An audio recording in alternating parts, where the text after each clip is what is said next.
Capítulo 21. Las batallas difíciles. Nuestras conversaciones, después de la memorable reunión, abordaron el tema de la mistificación de los espíritus infelices. Tomado por sorpresa ante el desenmascaramiento del perverso visitante, indagamos al lúcido director de nuestro trabajo. ¿Cómo se atreven esos compañeros a intentar un expediente de tal magnitud en un encuentro de esta envergadura, conforme a aquel del cual tuvimos la felicidad de participar? Por otro lado, ¿cómo se dio la disolución de la máscara que utilizaba el infeliz amigo, buscando ocultar su realidad? Nuestro benefactor amigo, siempre esperando nuestras indagaciones, solícito, aclaró. La ignorancia es la inspiradora de la astucia, que busca escamotearse, asumiendo equivocaciones lamentables. Pretendiendo crearnos obstáculos, el rabino Eliachim preparó la farsa. Se encargó él mismo de producir por ideoplastia el disfraz de su secuaz, utilizando la hipnosis y la autofijación mental del paciente, creando su imagen y dejándose amoldar a la misma. Con ese recurso, su embajador fue preparado para el cometido, uniendo a la arrogancia peculiar a los infelices la hipocresía, a la que se encuentra acostumbrado en la cueva donde se refugia. Al demorarse en la incorporación mediúmnica, las energías saludables del médium contribuyeron para la dilución del disfraz, al mismo tiempo que la irritación de la que era tomado le restituía la condición normal de desquiciado, victimado por el fenómeno de la licantropía, a la que se adaptó a lo largo de los siglos, convirtiéndose en su transitoria realidad. Es natural que nos diéramos cuenta de la ocurrencia desde los primeros momentos, en razón de la emanación vibratoria que de él se exteriorizaba, así como de su débil argumentación. Nos encontramos en esas actividades casi siempre en un campo minado, siendo necesaria la vigilancia en favor de la compasión y de la verdad. De esa manera insistimos en su punto neurálgico, es decir, en aquello que más lo irritaba, que era el nombre de Jesús Cristo, produciéndole desgaste emocional y desajuste, conforme a lo que sucedió. Nunca deberemos olvidar que para los mensajeros del mal y aquellos que se comportan mal, todo es válido, siempre que corresponda a los anhelos de sus objetivos. No consideran los métodos dignos, ya que transitan por los estrechos caminos de la locura, incapaces por lo tanto de decidir entre lo que es ético y aquello que no lo es. En razón del acontecimiento, volvimos a indagar, la labor deberá continuar oportunamente en las cuevas de la intimidad del planeta, donde se resguarda y mantiene su triste imperio de locura, sin mostrar indisposición, siempre preparado para educar e instruir. El amigo respondió, generoso. Considerando la robustez del imperio de sombras y de desaciertos, no nos será fácil ni prudente por ahora una incursión a su reducto. Recordémonos de que desde el final del siglo XV, el sufrido amigo viene trabajando con otros réprobos para desquitarse de aquellos que lo lastimaron, transfiriendo la responsabilidad al mártir de Galilea. Se trata sin duda de un verdadero Estado con todos los mecanismos de sustentación de su política de odio, con organización administrativa, en una comunidad constituida por centenas de miles de desdichados, algunos allí refugiados por voluntad propia, otros arrebatados obligatoriamente, donde son sometidos a aflicciones innombrables, como ocurre en las culturas bárbaras bajo el comando de déspotas insensibles. No nos corresponde violentar los códigos del amor, pues nuestra voluntad, aunque imbuida de las mejores intenciones, no está por encima de las soberanas leyes de justicia y de misericordia, de las cuales nadie huye. Deberemos esperar el transcurso de los días para evaluar el efecto de nuestro primer contacto directo con el mandatario de la comunidad, conforme ocurrió a través de su símil desorientado. Recordémonos que esta lucha puede ser considerada de relevante importancia, teniendo en vista la revolución moral que se opera en el planeta, en este momento en que nos encontramos en plena transición de un tiempo a otro. Nuestros hermanos recrudecerán las agresiones a los servidores del Maestro, así como contra la sociedad en general, pensando en alcanzar las victorias de la insensatez y del horror, generando disturbios psíquicos y emocionales, estimulando las tendencias inferiores de las criaturas humanas. Esperan las respuestas en forma de desorden moral siempre creciente, culminando en la violencia doméstica, urbana, nacional e incluso internacional, por medio de las guerras calamitosas en las que se complacen. Olvidan que el progreso es inevitable y que el mal tiene una duración efímera. En la alucinación que los toma, perdieron la facultad de razonar con discernimiento, nada más viendo, además de sus construcciones desafiadoras y sus luchas sin cuartel, reuniendo siempre nuevos adeptos, como víctimas o solidarios. Nuestro objetivo es disminuir los efectos de tan rudo comportamiento en el organismo social, liberando de las mallas obsesivas a aquellos que en ellas cayeron por insensatez y levedad, disminuyendo, de esta manera, los males que tienen lugar en la sociedad contemporánea. La solución final está en las manos del comandante de la barca terrestre, nuestro maestro y señor. No había lugar para nuevas interrogaciones, ya que otros deberes lo requerían. Permanecimos en nuestro centro de actividades y mientras no éramos convocados para nuevos cometidos, nos reunimos López Neto, Ivonne, otros amigos y nosotros, decidiendo visitar algunas instituciones dedicadas al bien, algunas públicas, gubernamentales, otras pertenecientes a organizaciones no gubernamentales, para aprender con los compañeros dedicados a las lecciones del buen servir. Elegimos inicialmente un hospital público, de emergencia, y no pudimos ocultar la consternación que nos invadió al observar el volumen de enfermos y sufrientes, así como la indiferencia con que eran tratados. La sala estaba repleta, así como el pasillo descuidado, donde predominaban el desprecio por la vida humana y la agresividad de algunos funcionarios remunerados para servir bien.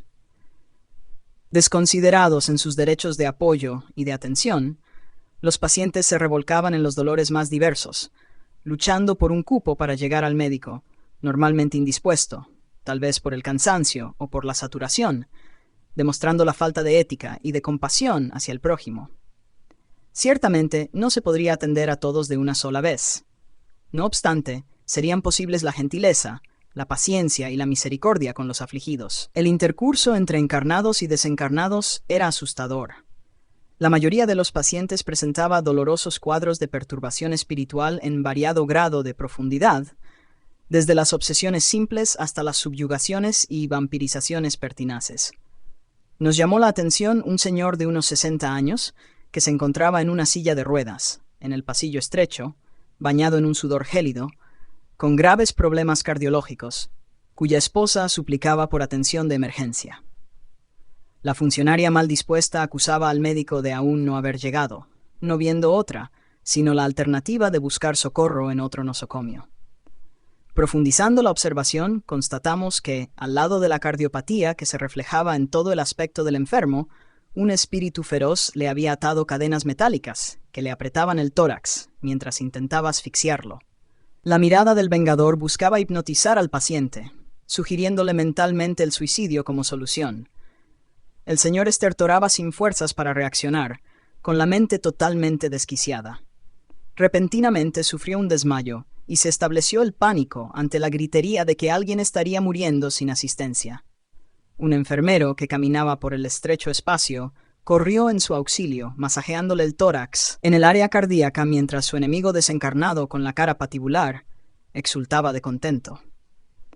En agonía, la señora que lo conducía se puso a suplicar el auxilio divino, y no tuvimos otro comportamiento sino el de acercarnos, y mientras López Neto elevaba el pensamiento en una conmovida oración intercesora, Ivonne Costa se dispuso a aplicar la bioenergía, al principio, en movimientos de liberación de los fluidos morbíficos que lo asfixiaban, para, poco después, transmitirle vitalidad.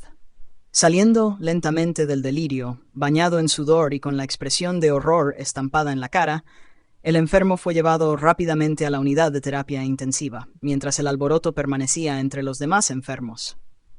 Lo acompañamos y notamos que el perverso vengador había perdido momentáneamente el poder ejercido sobre la víctima, en razón de la energía benéfica de nuestro compañero espiritual. Se mantenía, sin embargo, vigilante, esperando cuando nos acercamos e intentamos un contacto mental con él mismo, que pronto disparó el verbo agitado en quejas amargas. Por increíble que parezca, arengó, casi insano, se trata de mi hijo único, si así lo puedo llamar. Hombre portador de pequeños saberes, que yo era, sin embargo, victimado por el asma desde la infancia, hace cerca de 30 años, en una de mis crisis más terribles, deseando apoderarse de los bienes que me pertenecían, durante una inolvidable crisis de disnea, el infame me asfixió con una almohada de plumas. Después del acto horrendo que nadie vio, me volvió el cuerpo para la posición de quien se hubiera sofocado durante el sueño. No hubo ninguna sospecha por ser conocida mi vieja problemática. Yo no podía creerlo, enloquecido que quedé con el terrible cuadro que se presentó al día siguiente. Durante el entierro de mi cuerpo, mientras yo vociferaba, infeliz, él fingía llorar, lamentando la muerte de su querido progenitor. Juré vengarme del miserable, lo que vengo haciendo con criterio en los últimos 5 años, cuando le surgió el problema del corazón, tal vez causado por el remordimiento y por la perversidad. No le daré tranquilidad hasta verlo aquí, a mi lado, cuando vamos a ajustar cuentas. El amigo Ivón, sensibilizado con el drama del desencarnado, intentó un diálogo, para el cual él mismo no estaba interesado, permaneciendo a su lado, como la serpiente que hipnotiza a la víctima para el mordisco certero. Cuando los servidores de la salud comprendan el grave compromiso asumido con su prójimo enfermo, despertando para la realidad espiritual y se permitan vincularse a la oración, a la caridad, a la inspiración, con certeza los hospitales se transformarán también en templos de misericordia y de salud integral. Acompañamos también en aquel caos el trabajo sacrificial de muchos espíritus nobles, médicos y enfermeros desencarnados, así como familiares y amigos de los pacientes, procurando disminuir los graves daños derivados de los desmandos gubernamentales y de la negligencia de algunos servidores siempre malhumorados. Comprendimos que nada más podríamos hacer en ese instante, y después de acompañar diversos otros casos aterradores del intercambio infeliz entre las dos poblaciones, la terrestre y la espiritual, en el área de la salud, nos dirigimos a un hogar de niñas, dirigido por una ONG que disfrutaba de un elevado concepto ético en la ciudad. No tuvimos dificultad en encontrar la institución con una buena arquitectura, siendo un edificio espacioso y aseado, donde niños que no conocieron a sus padres se albergaban. Se trataba de un hogar con 80 niñas con edades variadas entre pocos meses y 19 años. El cunero muy limpio acogía a 12 pequeñitas, en ese momento después de la comida, dormidas, siendo vigiladas por una servidora de la casa. Algunas otras jugaban en el patio amplio y arbolado, mientras diversas se entregaban a los deberes domésticos, auxiliando en la cocina y en el comedor, así como también cuidando de sus pertenencias. La directora era una señora viuda de aproximadamente 55 años, jovial y dinámica, portadora de excelentes vibraciones, simpática y sinceramente devota de la labor a la que se había entregado, sin ningún tipo de remuneración. De formación religiosa católica, personalmente se mantenía vinculada a Santa Teresita de Jesús, a quien entregaba su trabajo para que fuera encaminado al Señor, buscando infundir en todos los que servían en la institución los sentimientos de bondad, de cortesía y de amor para con los niños, así como recíprocamente. Diversas madrecitas desencarnadas velaban por sus hijitas, procurando auxiliar a los servidores dedicados, mientras otras, aún en aturdimiento, no comprendían bien lo que les había sucedido, pero se daban cuenta de la presencia de aquellas almecitas queridas. Espíritus buenos y laboriosos, en ese clima de elevadas vibraciones, contribuían para el bienestar de todos, manteniendo la armonía y la alegría de vivir que se manifestaban entre los que allí residían o apenas trabajaban. Como resultado feliz, el servicio transcurría de manera exitosa, enriquecedora, lleno de compensaciones emocionales. Nos hizo mucho bien la visita, porque nos facultó constatar que el primer paso para la victoria del bien es la transformación moral de la criatura humana para mejor, superando las malas inclinaciones y adoptando los comportamientos saludables. La gran y grave batalla siempre se ha de librar en los paisajes íntimos de cada uno, para que se le opere la instalación del amor y de la verdad en los sentimientos.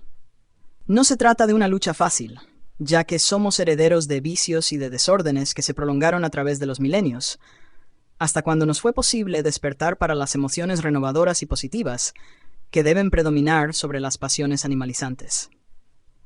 Siempre ha habido preocupación en conseguir la victoria contra los otros, aquellos que son denominados enemigos, cuando los verdaderos adversarios se encuentran escondidos o desvelados en los rincones oscuros de cada alma.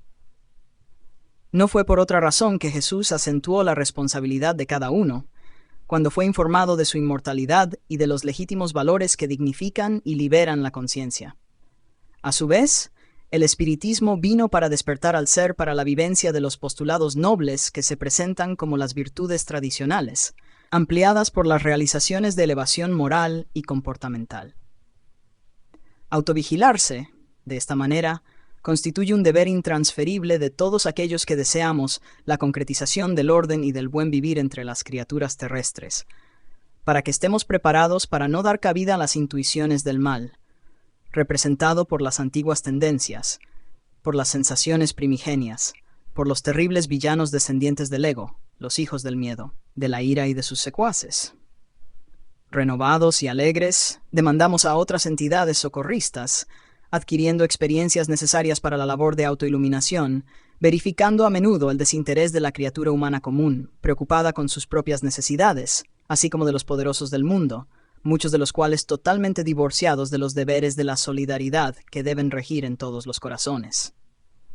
Permanecimos también, por un poco, visitando los antros de la drogadicción en las cuadras de la ciudad, en los jardines públicos, en los callejones oscuros, donde niños se entregaban al uso trastornador del crack, algunos presentando ya los síntomas de los desajustes cerebrales en una resonancia comportamental afligente.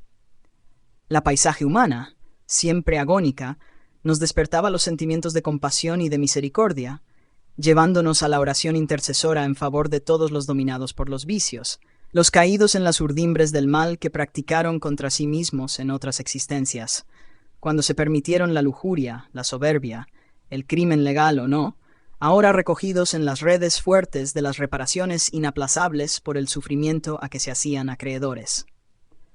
Las horas transcurrieron con velocidad, y después de la convivencia útil con los sembradores de la bondad, retornamos al núcleo en el que nos hospedábamos.